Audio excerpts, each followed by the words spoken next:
Alrighty, folks. Welcome to Alaskan Recovery Warriors, where we talk it up with the real faces in recovery throughout Alaska.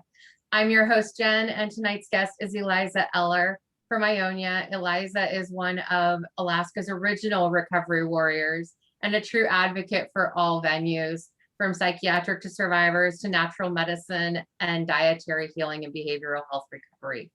I've been blessed to cross paths with you several times in this peer movement since the time I got here in 2018. And you are truly a fighter, and I'm honored to have you on here, Eliza. So welcome. Thanks so much. I'm so excited you're doing this, Jen. Thank you. Yeah. So why don't you introduce yourself, and what part of your journey made you finally start thinking about how to take care of you for you? Like you started this journey years ago. This is not an overnight thing for you, Eliza. So you really have a lot to share with us youngsters. Well, yeah, I don't know where to start. But maybe I'll start when I was born, because the seeds of everything start with your parents. Yeah. And the generations that came before. So my parents met in Bogota, Colombia. My dad was down there in the Peace Corps, and my mom was a high school student going down there with her parents, who were working for the government in housing when Kennedy became president. Wow. There was a lot of like, I think his quote was, "Don't ask what your country can do for you, ask what you can do for your country." And that was really inspiring to my grandfather. And he was a builder, and so he went down and worked for the government building housing down there. And my parents met, and I think the way my mother tells it is they had one date, and she got pregnant. And she was a nice Jewish girl from New York, and there was nothing to do but get married. And so they did. And it was a very unhappy marriage. And they were together for about 2.5 years. And during that time, we moved a lot. We were in Bogota for a while, and then we went down to the beach in Venezuela, and then we were back up to Nigeria in Africa.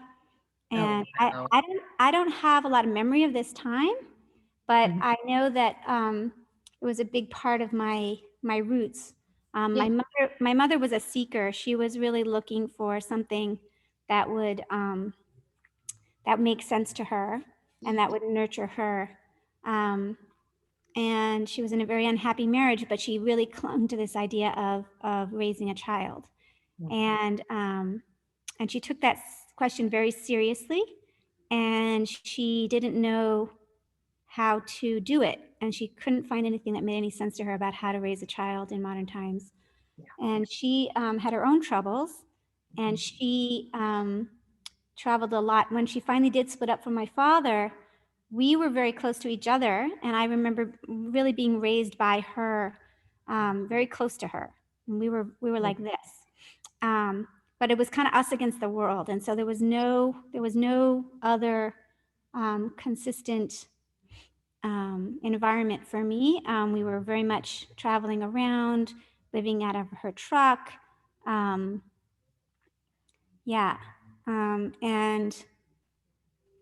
so I grew up kind of feeling very kind of disassociated from the society around me. I didn't have any friends my age. I didn't go to school.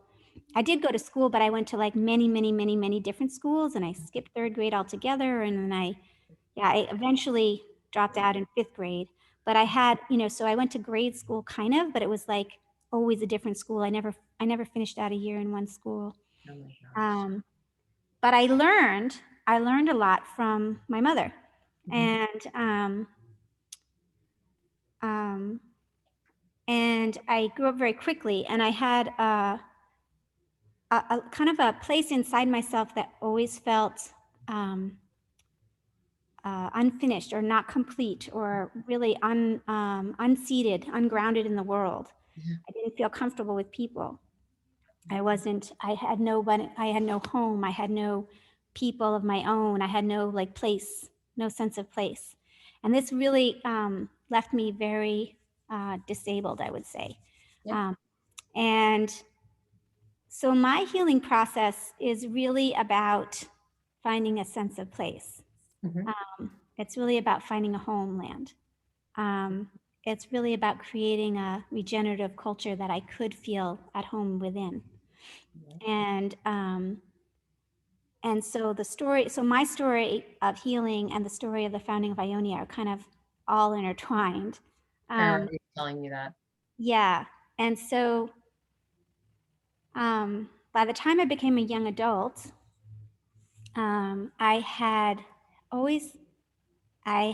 let's see, my mom had gotten into this movement called macrobiotics, which was around food. It was about whole foods. But it was macrobiotics kind of came out of the 60s. You know, it was kind of like a back to the land sort of movement in its own way. You know, I think a lot of those hippies in the 60s kind of tried drugs and that didn't really go anywhere. And, you know, then what, you know, kind of thing. And my mom was a little older than that. She wasn't quite of that generation, but she still in her own way was very attracted to the idea of living a more natural life. Yeah.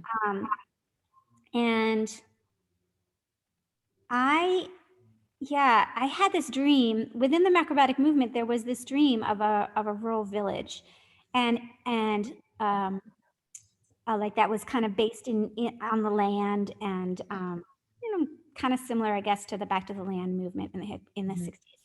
But I clung on to that idea a lot, and I would watch these movies, you know, like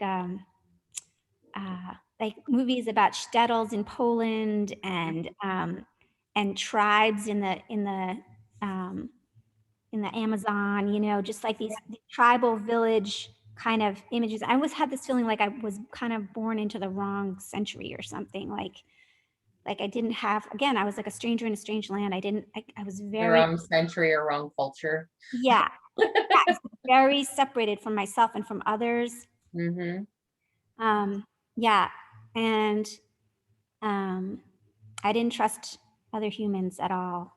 And so, like many people who are kind of, I think, disaffected by society or on the fringes of society, I came up to Alaska.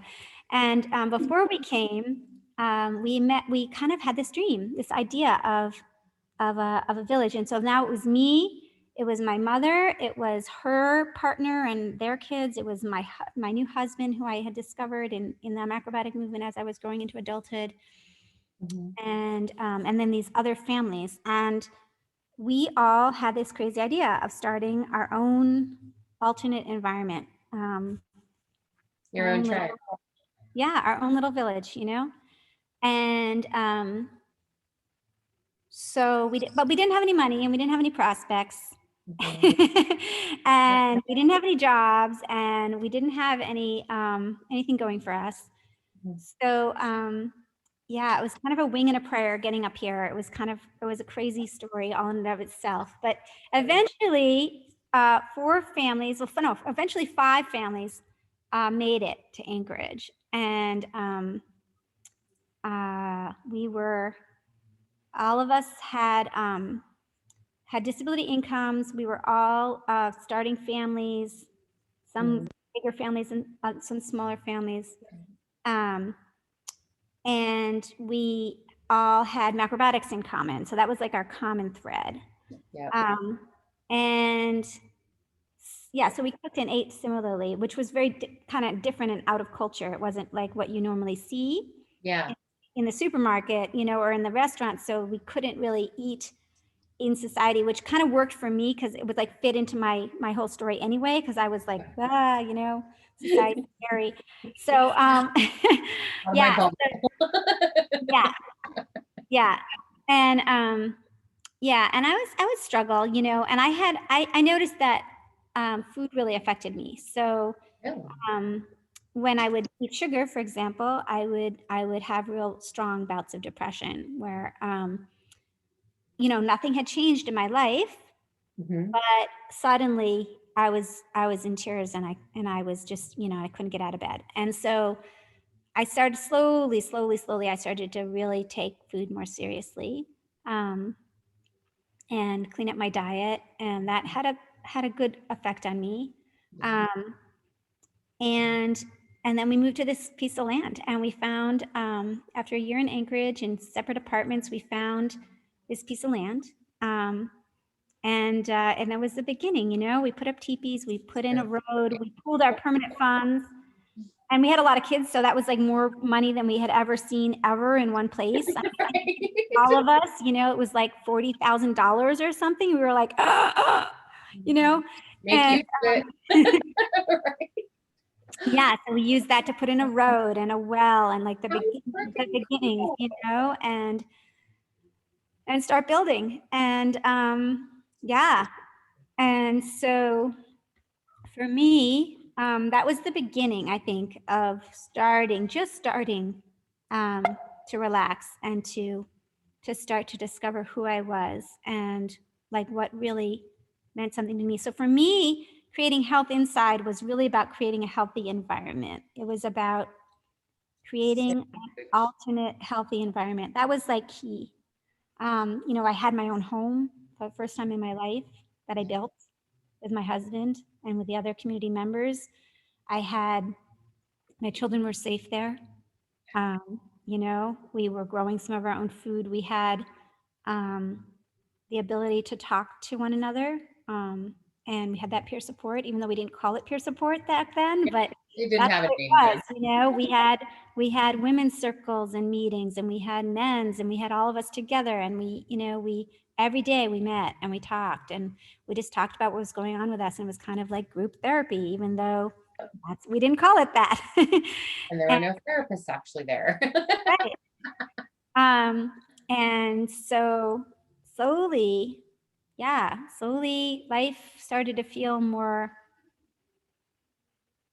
possible, I guess. Um, and marriage started to feel more possible, and my relationship to myself started to become more normalized, and I started to be able to express myself with other people, and slowly build more trust with others. Um, and it was a process, and food really helped. I think having like like a steady drip of whole foods every day, all those nutrients, and being able to really heal our bodies and our brains from that side, like food is medicine. And then the other side of companionship and support, and shared language and shared vision and a shared life, we're out there together, and building our place here and taking care of it together. And we were much stronger together than we were separately. I mean, financially, we were hugely, at one point we all sold our cars and bought one really nice car and shared it. And it was like, oh my gosh, it was the nicest car I had ever had.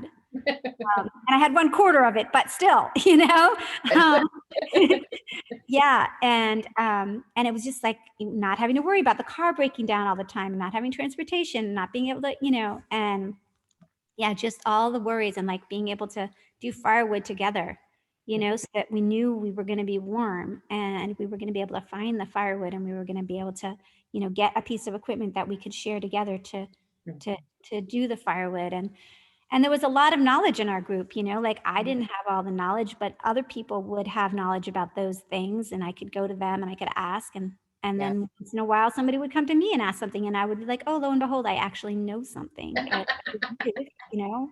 Who knew? Yeah. And then,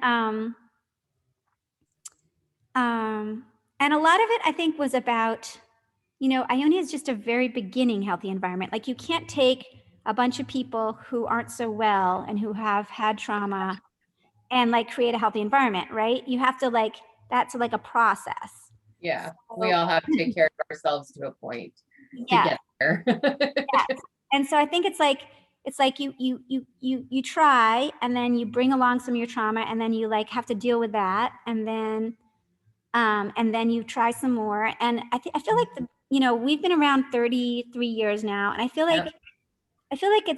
it's kind of like full stop. Like we really like spent the first 30 years or maybe the first 25 years or something just saying, okay, we're going to start to create an alternate environment that will heal future generations, and in the process heal ourselves and Yep. become more full as human beings and be able to relate to other human beings in a livable and Livable, lovable Re- environment. yes, and a regenerative way, to be able to create societies that can really nurture humans. And I feel like that probably takes a couple of generations, Oh, but I imagine. you know, but at the same time, like there's a beginning. It's like it's going in a different direction. And there's Yeah. this great quote that I love, which is, if you're going in the right direction, all you have to do is keep walking. Yeah. I love that. And Exactly. I feel like that's what Ionia was a lot. It was like, okay, this is all broken. We're broken. What what direction would we want to go in? Yeah. What could we imagine would be our healed, like there's a book that I love. It's called The More Beautiful World Your Heart Knows Is Possible. Mm-hmm. Charles Eisenstein. And I love that title, and it's a good book too. But Yeah. yeah, like that was what it was like. It was like, what is the more beautiful world our heart knows is possible? And how can we just start that process? And it doesn't mean we're going to have it tomorrow. What's the dream board look like? Yeah. It's like, what do we want for our children's children? Yep. Whoever they may be. And then if maybe in our lifetime, we'll get a little closer to it, So yeah, so that's the story of Ionia, and I'm pretty happy. I went from being somebody who was really paranoid and not wanting to talk to anybody to, except, hang out with my kids, to to being in front of, rooms with hundreds of people in them and being able Gonna say one of our strongest teach up here. yeah, and just being able to build that bridge between any humans and because we all have so much in common, and be able to feel that I have a place in the world that's safe for me, and that I can take care of myself within, was really key for me in my recovery process, and in finding my feet, and in finding my ability to be a mother and to be a wife and to be a leader in my community, has really taken that environmental piece of feeling safe and feeling nurtured and feeling like I had a shot, like I could do it, yeah, like I could do all the things that life is asking of me to do, which it asks all of us to do, but some of us feel like we can't do it. We can't meet that challenge without the support that we need. And so for me, the support was really key. It was having that environment of people, that environment where I actually, like, financially was able to do it, when I was able to emotionally relate and be related to, and where I didn't have to have a deadline. That was really important for me for a long time. Yep. Also where I could eat nurturing food, and that wasn't a big struggle all the time, where, other people around me were eating the same way. And so I was like, this is the food that we're eating. And yeah, I imagine that would have made it a lot easier. There's a lot of dietary tricks out there that are specific to behavioral health nowadays that they're finally coming to terms with sharing with us. Yeah. And they just aren't normal. They don't sound normal. Yeah. And so to bring it up at a restaurant or some friend's house is like, yeah. I mean, I really can't eat anywhere. For many years, I couldn't eat anywhere. And that alone is like incredibly isolating from society. Yeah. And my friend just became a psychiatrist, and he is specializing in nutritional psychiatry, which is a thing now. Nutritional psychiatry is like a specialty now, which is really cool. And he has this slideshow about all the studies that have been done around food and mental health. And it's just like, I love watching the slideshow because even though Yeah, we don't talk about it. most of it goes over my head, but I'm still like, oh my gosh, yes. Like I know this stuff is true. Yep, Because of my exactly. own experience. Yeah. Yeah. So, so food has been huge, and being able to have a culture, like a little tiny mini village around those, um, those, those diet changes, which are really take you out of culture. Yep. I remember going to a meeting at, I forget where it was. It might've been at Rasmussen Foundation or Alaska Community Foundation or something. And I was sitting next to a Native Alaskan woman from way up north somewhere. Yeah. And and it was meal time. It was like a meal break. And I reached down into my bag and I pull out my, my rice balls and my miso soup and my vegetables. And she reaches down into her bag and she brings out her, her caribou and her tuk-tuk and whatever she has, and she's like, we both look at each other and we're both like, you can't eat in Anchorage, can you? No, there's no food in Anchorage.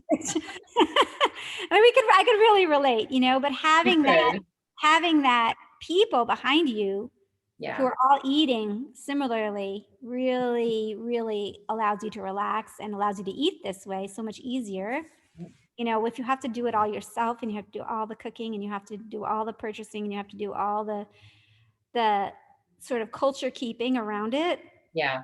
It's almost impossible. For sure. And you can't eat, it's like you can't eat anything in town. So it's like, I'm gonna end up, on the floor in a huge puddle if I eat that. And like you can't explain that to anybody. No, Like, you can't. Your body knows when you shouldn't be consuming something. We train it just as well as it does us. For sure. Yeah, but it's not, it's getting more accepted now, and people are just like, whatever, gluten-free. Yeah. And what's your thing? But yeah, but it's very challenging to be out of the sort of norm, if you will, about all kinds of things, including food. Yeah, exactly. Or diagnosis or whatever else they have to tack up there on that board. Yeah. One of my favorite things about you is you're just so authentic. And when I get done training people and get towards the end of it, I talk about the tribe. And I use that word very passionately. You are in a tribe of people who are experiencing similar situations. And in tribes, we take care of each other. In tribes, we are there for each other. So you guys have to go forth and be each other's tribe. Whether you're helping a consumer, you're talking to your fellow peer professionals, meeting with a leader in the community, you're speaking on behalf of all of us. And I think you, Eliza, have been a great role model for everyone coming in here into this movement and really sharing in that context of being part of the community and building a healthy community and building a healthy bridge between you and the outside world that deserves to see and act in that presence that needs it. Well, yeah, I needed it, I needed it. And I think that a lot of people do. I think that sense of company, I always think that humans are kind of private social creatures. We are. There's a part of us that is very private and is very individual, has our own, our own pathways into creativity and imagination and, what we get up in the morning for. Yep. And our own like private little broken places, Yep. That only we can deal with. But also this whole other half of us is completely social creatures, and we are our environment in so many ways. We are our people, and we rely on that. We need that. We become that to the point where if we're shamed, or if our private side is shamed or punished for being the way it is, it will try to hide itself to become part of the group, because we so need that. And so that's why I think regenerative culture is so important, because what you have is you have cultures that are kind of, if they demand too much loyalty, if they demand too much homogenation, too much, agreement that's all lined up in like little ducks in a row, then too many people have to deny who they really are, and you see this in situations, even like between cultures, when like there's a friendship, like in the South, if there was a friendship between a white person and a Black person, they would have to hide that to be part of their tribe. They would have to deny that. Yeah, they would have to deny that. Or you see that in sexuality, if you have a form of sexuality that isn't accepted in the group, we try to deny it. Because we need to be part of that group.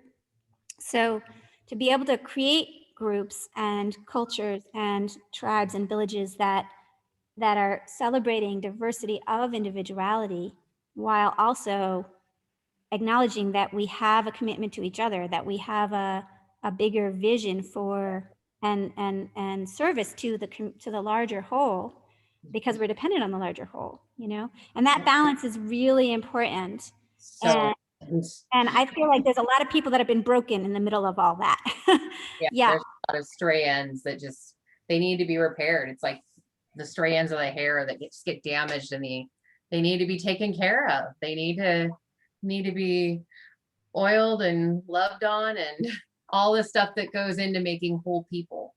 Yeah, and they need to build that trust again in the whole.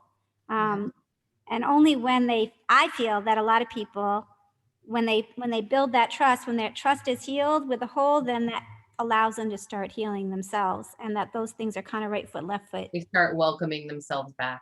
Exactly. And so, yeah, I think, Ione is just one little microcosm experiment around all that. That's okay. But there's many now, which is really awesome to see. And there's a lot of change afoot. I think that there's a lot of growing consciousness around these issues now. I think this would have been, even 30 years ago, or certainly 50 years ago, this would have been crazy talk, but now there's an acceptance that, yes, these are the kinds of issues, not only do we have the individual paths of healing, we also have to heal the whole. We have to heal the entire culture, entire society in order to heal those individuals. So, and they're recognizing these tools now, which is amazing. They're recognizing these tribal settings as part of the healing process. Like, you were ahead of your time, girl, and we all know that. But it was okay. We appreciated it. We needed the healing just as much as you needed it. And you really set a tone up here for what people are to expect of, even in the limitations Alaska has. I see so much opportunity. Oh, yeah. And I see so many people coming in to help and build those tribes that have to happen to make this kind of healing work. Yeah. It's interesting. There was a study done down here, like a, community assessment kind of thing, came through public health. And they, they went around and they asked all these questions, and what are the biggest issues and what are the causing all the problems. And, community connection was the top, rose to the top as the big issue. I was like, duh, But it was great. It was great to see that, that's what was on everybody's mind. And so I was like, okay, so how do we come together with all our differences, with all our, our different politics and our different races and our different backgrounds and our different expressions of life and our different traumas and our different dreams, and still use each other, still support each other, still acknowledge that we need each other. And I think Alaska is a great place because of it's like so wild, and there's so little civilization here in the bigger picture. That the few humans that we do have, it's really easy to feel, in the middle of winter when you see somebody by the side of the road, everybody stops. Of course we do. We do. It's about helping no matter what, and the opinions will be like everybody else. They will pass. Exactly. And I had a lot of trouble with doctors for a long time, and it took me a while to figure out that the doctors in Alaska are really, like, I don't know, but 100 times less arrogant than the doctors I found in the lower 48. They That's seem to been be my more experience humans that too. first, humans first, doctors second. Mhm. And I found it much more easy to feel like, no, they're here, they're working for me. Like I am the one who needs something. They have something to offer. I can decide whether I want it and how much I want it. And they're here to just inform me and give me their best advice. Yep. And I found that just, a lot of attitudes in doctors up here to be really comparatively livable. And that's been really amazing to find out. They seem much more authentic and compassionate and interested in you being in charge. And I felt, having had seizures most of my adolescence and young adulthood, that's something that I always was confronted with, was being told what my job was as the patient versus given choices about me and my health. Yeah. And It's really wonderful. And I think that also the doctors up here have a real strong sense of live and let live, and they're here to help, but they're not here to run our lives. no, And it's they're part of your team. It's refreshing. It is. I love it. Eliza, we could go on forever. I know you and I could talk just fine. And thank you so much for joining me and sharing a little bit about your story and how Ionia has helped to heal you into your most authentic self. Thank you, Jen, for having me on. Thank you so much. You have a great weekend. You too.